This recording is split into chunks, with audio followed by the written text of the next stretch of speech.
Hi, everybody. It's Sharon Spurlock, and I'm here today. It's that time of year. Once again, we're going to be talking about voter rights and voter access. But before we do that, I just want to welcome you to our weekly Q&A from the St. Louis ARC Family Support Department. Without further ado, I want to introduce our panel, and I'm going to start with my colleague, Ann Mangelsdorf. Hi, Ann. Tell everybody a little bit about you and maybe why voting is important to you. Thank you, Sharon. I'm really happy to be here today because voting is a real passion of mine. I was influenced by an aunt who was born before women were able to vote, and she became an avid voter and advocate during her lifetime. So she really influenced me and helped me understand the importance of all the people that came before me who sacrificed a lot so that I could vote when I wanted to vote and make the choices that I wanted to make and have my voice be heard. And you didn't say this, Ann, but you're our Assistant Director of Family Support and Advocacy. So anybody out there that has questions about voting access, or if you feel like you need some extra support, you can turn to Ann. And I'm going to turn to Vincent.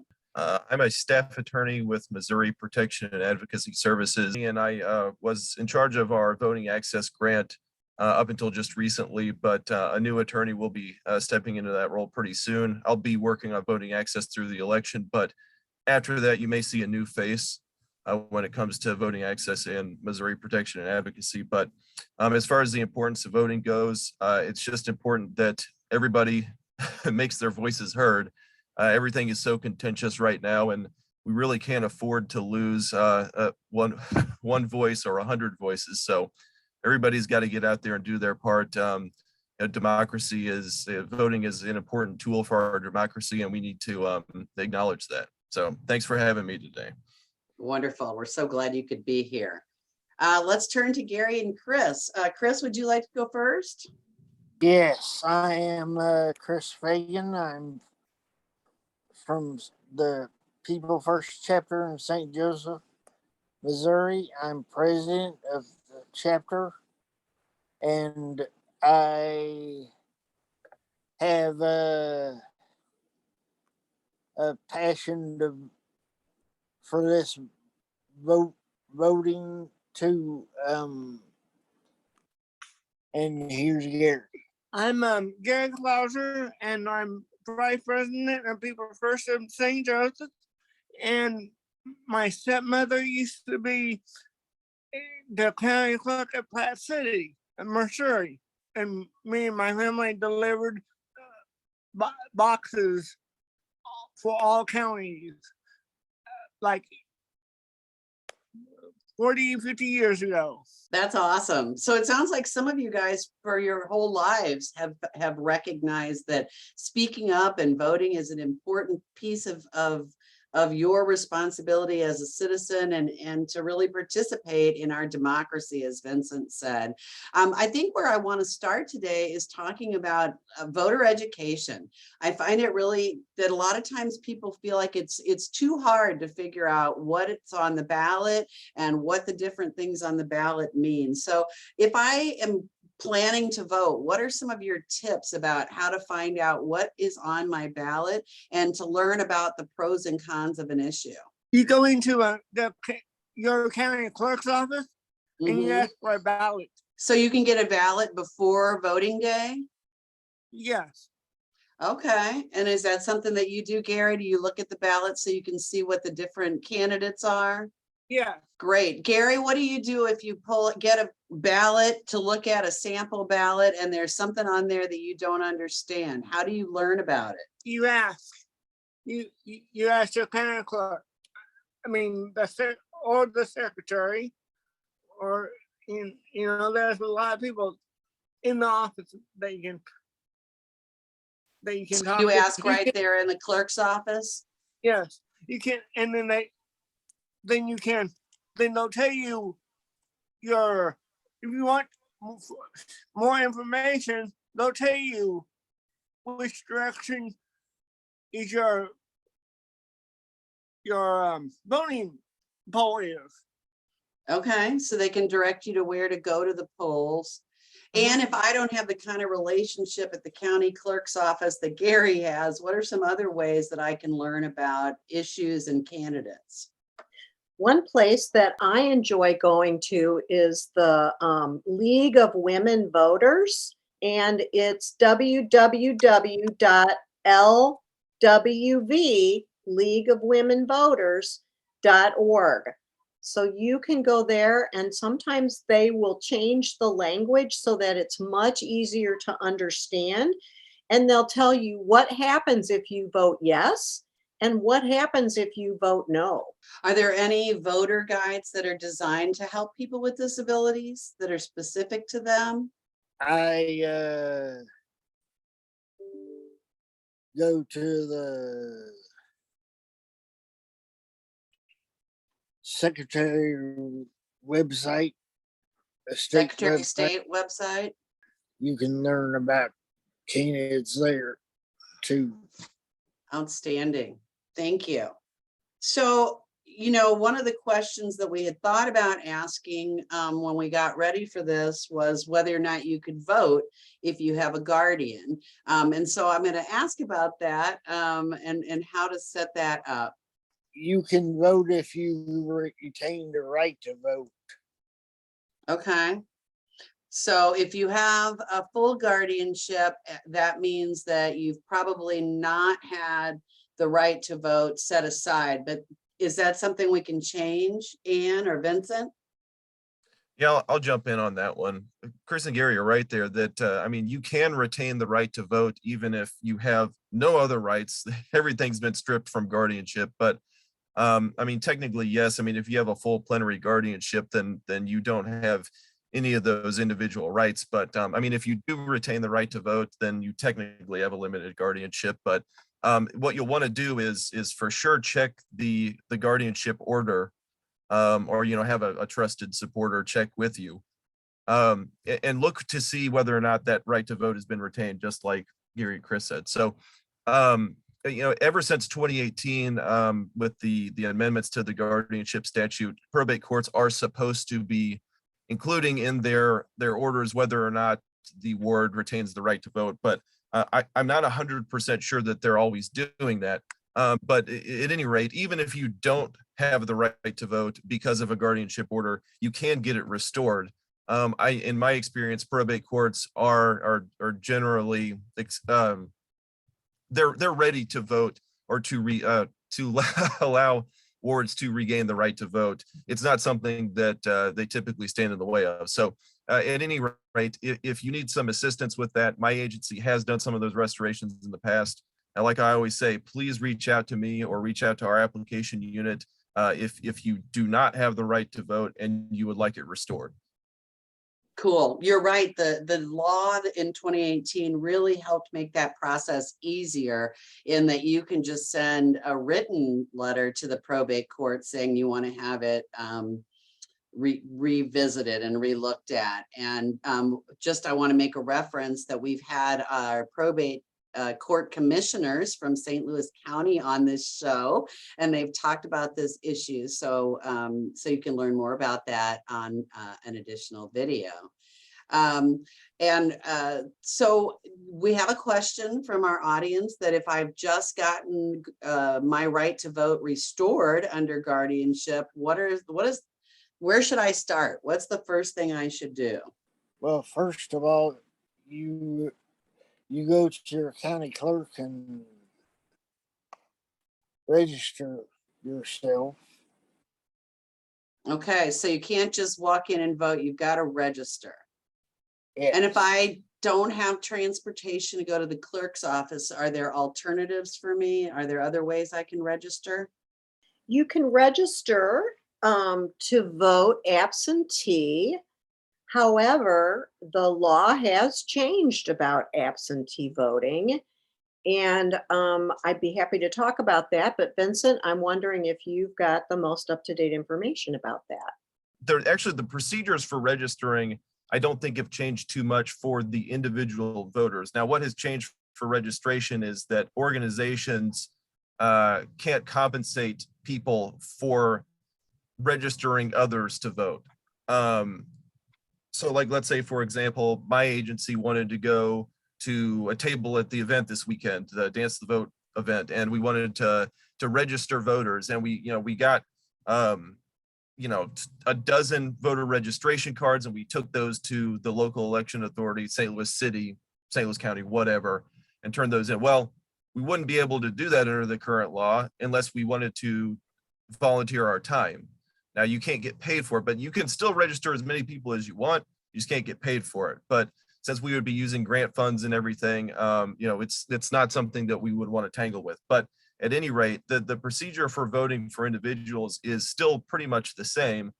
You can vote, like you said, in person at an election authority. Just make sure you go, take your ID with you. Or you can vote by mail by filling out one of those voter registration cards, and just make sure you verify your social security number and date of birth and some other identifiers on there. Or you could go to the Secretary of State's website and do the online voter registration through their online portal there. But there's been some conflicting reports as to how well the online portal works. I've been able to use it from my laptop. I know that there's one option that's for a mobile device. I've been able to use that mobile device option on my laptop. So I think some people have had better luck than others, but that is there. I know that at least a couple other people have used their laptop too, and they've been able to verify that it went through just fine with their local election authority. So I'd be interested to know, how accessible that platform is. I don't know that it's 100% accessible. But I haven't heard any specific complaints yet. And the deadline to vote, I believe Vincent and Gary and Chris, correct me if I'm wrong, but is it October 13th? Is that the deadline to register? Yes, for this next election. I think that it is October 12th. And I think that the thing to consider with that would be that you want to make sure that your registration is postmarked by that day. So you could send it on the 12th, and then the election authority might not get it till the 14th, but that would be okay as long as it's postmarked. But I actually did screenshot the Secretary of State's website just to be sure. And it does say that for the general election on November 8th, the registration deadline is October 12th, 2022. Thank you, Vincent. All right, guys, that's going to be here before you know it. So if you're not registered to vote, you've got a couple of weeks, so don't put it off. This is a time to get out this weekend, find a place where they're doing voter registration. It's National Voter Registration Day, so there's lots of press about it right now. You should be able to find a site in your community where you can do that. We had a question about voting online, or not voting online, but registering to vote online. And again, if you go to the Secretary of State's website, you should be able to see what you need to see. So sos.mo.gov, and then you'll click on elections.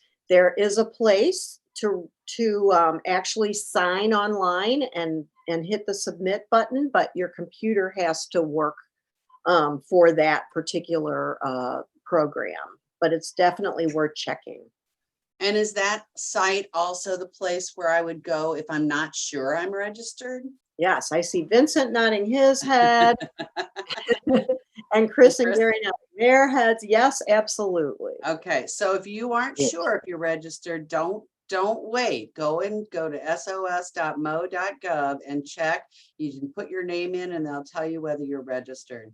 I think a lot of people are very nervous about going to the polls. So I want to spend the rest of our time talking about IDs, voter IDs, and what to do to get an ID that'll allow you to vote and what your options are. And then what kind of support you might be able to have at the polls if you need some kind of accommodation. So what do we need to be able to vote? When we walk in the door at the election place, what are they going to ask me for? Your photo ID.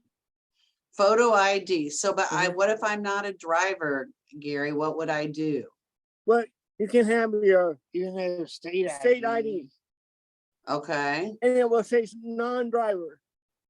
Okay, so you can get a non-driver ID. Do you go get that at the DMV?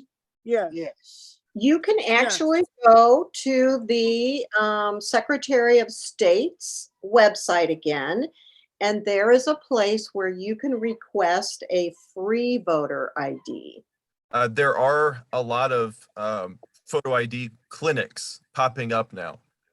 So I'd say that if you want help locating the right clinic, go ahead and use that contact information that I put in there. I make sure that you get to the right place because they're popping up in the St. Louis area and the Kansas City area. I mean, possibly other parts of the state too, but these are clinics that are set up to get people photo IDs at no cost. And I know that that the woman who runs the photo ID clinic at St. Francis Xavier College, which has been around for years now, she says that they don't even mess with the free photo ID thing. They're like, we just pay for it ourselves because we don't want to have to go through the red tape.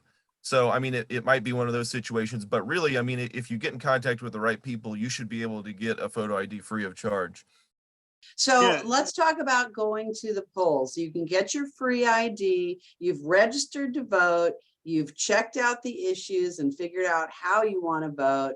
And now you've got your free voter ID. So you're going to go to the polls to vote. What sorts of things are out there for people with disabilities to help them get to the polls and be able to use voting equipment to cast their ballot? When I first started voting, there was a woman that came to me and told me to come on, come to the table, and I'll help you.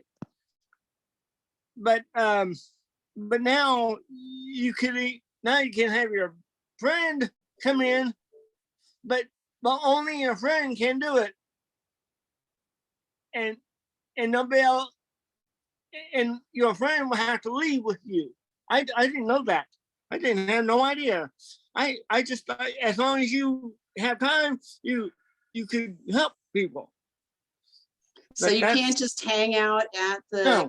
ballot place and help everybody to come in because you might influence them. But if Yeah. you have somebody you trust that you need some help to read the ballot or use the equipment, you can bring one person with you, but they have to leave with you. I didn't know that, Gary. So you taught me like something today. like a best friend here. Right, so you guys might help each other out. I love it. What if I have trouble getting into the ballot place? Is there a way for me to like avoid, my place has stairs and where the elevator is, it's kind of hard to get to. What should I do if I have physical trouble getting into the voting? Well, you stop at the lot and Uh-huh. and you yell, I need help, Okay, and then what will they do? and then with I need a ballot, and then all they'll do is go in, get your ballot and pen, and you'll fill it out at your car, and then they'll take it, and then they'll put it to the machine. That's nice that they'll come all the way out to you. So we talked Mm-hmm. about getting help to read and cast your ballot, about getting help when you're pulling up to the polls if you've got some mobility trouble. Are there any other things, Vincent and Ann, that you want to make sure we let people know that they can get help with? I mean, really, I'm just going to plug this really quick, but our big initiative for November is going to be don't leave without voting. Call election protection, call us, let us know if there is a problem.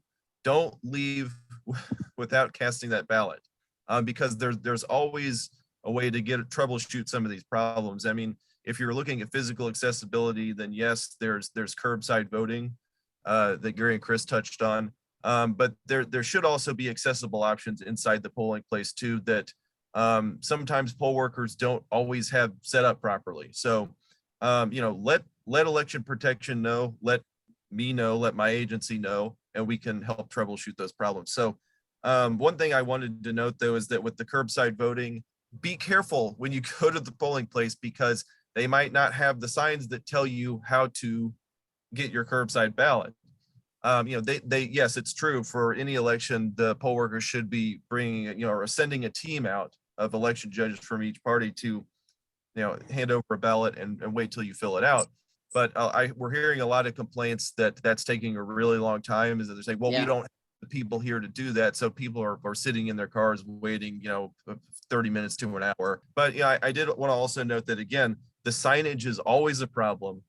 So let us know if you pull up to a polling place and you need curbside voting. Well, what do I do? There's no sign that tells me how to go about doing this. Because really, I mean, ideally, in order to fully comply with the ADA, the polling places should have a sign that says curbside voting, and maybe it has a phone number on it. You call the poll workers inside, or maybe ideally it's got a buzzer. Push the buzzer, let the people inside know that you're out there and you're waiting for a ballot, because too many polling places now, we've heard, they just say, well, you're going to have to rely on somebody else to come in and let us know. It's like, that's not really how it's supposed to work. So again, if you encounter something like that, I mean, anything that's less than ideal, again, let us know, because those are the things we follow up after the election. We say, hey, such and such county, here's the report we got. We just want to let you know that things could be a lot more efficient here. So again, And do you guys have a bat signal or an 800 number or something that we should have, people have access to, Vincent? yeah, and the number that's in the chat here, or will be in the chat soon, is this 866 hour vote. That is the election protection that I keep mentioning. 866 hour vote is easy to remember. I like Yes. that. Like I said, don't leave without voting. That's going to be our rally cry for this election. I think you guys kind of answered this already, but Brent has got another question and I don't want to leave it behind. And he said, if I can't write, is there someone to help at the polls? And Brent, that you're not going to have to do much writing, because your ballot's going to just have boxes to push, boxes to fill out, but you're going to have somebody that can read if you don't feel like your reading skills are good enough. And that's not available at the polls. That would be somebody you'd have to bring with you, correct? You have to bring somebody with you to help you vote. Thanks, Chris. So one thing that I think would be interesting for us to talk about is absentee ballots and what the rules are about getting an absentee ballot, and anything that we should be thinking about, because a lot of these problems you could avoid if you had an absentee ballot. You could take as much time as you needed to understand what was in there, to get it filled out, and to get it mailed back. So can we talk about, would one of you start the conversation about what you think our audience should know about absentee ballots? The county clerk will send you a ballot, application ballot, and then as soon as you get it, you sign your name, you sign your address, and if you cannot write very good, you put a check mark in a circle, and you send it back. Because whenever I had to start it, because Christopher and I lost my kidney, and Christopher was at my bedside, we couldn't go vote. So we asked for a ballot, absentee ballot. Okay, so Gary, that's a great example. Do I have to have a medical issue like that to get an absentee ballot, Vincent or No, Hannah, no. or is that? Okay, Gary's gonna keep answering me. It's just the way the way it happened to me. Okay, so what are the requirements? Can anybody get an absentee ballot? Gary's right. I mean, anybody can do an absentee ballot. Now that anybody can vote, no excuse, they say, in person 2 weeks before the election. But if you're talking about voting absentee by mail, there are some enumerated reasons that you have to attest to. So some of them do require a notary. So I wanted to make sure that that's clear to everybody. But if you send your election authority a request for an absentee ballot, then you'll get the absentee ballot, but you'll have to tell them why you need it on the actual ballot, and you'll have to sign it under penalty of perjury or whatever. But Okay, so the reasons though could be that you're going to be absent from the county on election day, Mhm. be confined due to illness, which is closer to what Gary was describing there. You might, maybe you're taking care of somebody who is confined. So there's a lot of different reasons there. And some of them do require a notary. I think the one for, like a permanent disability is not going to require a notary, which is, I wanted to touch on that too, is that there's also a process where you can alert your election authority to the fact that you have a permanent disability, and they will just automatically send you an application for an absentee ballot every election cycle. So I don't know if that's what Gary was describing there, but yeah, I mean, it's the permanent disability list. And we have plenty of those forms if anybody wants them. We call them the vote at home brochures. Is there a link for that, Vincent? Those we don't have available online. I think they're only in paper format right now. Okay. But not a bad idea to see if we could get them online in an accessible format. Yeah, that'd be amazing. I want to give everybody a chance, if there's anything you want to add or say to the people that are listening about voting education, about voter rights. This is your moment. So Gary and Chris, I'm going to start with you guys. It's your right to vote. It's as simple as that. Mhm. Yep, and it's also your right to get your voice heard. Beautifully said. Thank you, guys. I don't think I can top that. You all Yeah. definitely, we all have the right to vote. Give yourself the grace of time. Give yourself time now by registering without it being the last possible second. So if anything comes up, you've got time to fix it. Give yourself the grace, if you can, of scheduling yourself a time on election day where you can take your time to go and cast your ballot and take care of that. Get all your ducks in a row, have your phone numbers for calling Vincent, calling Ann, finding out who your resources are to help you at the vote election site. But don't leave without casting your vote. I think everybody here is passionate about that, and they've got me passionate. Thank you, Gary, Chris, and Vincent for joining us today. It's been a great conversation.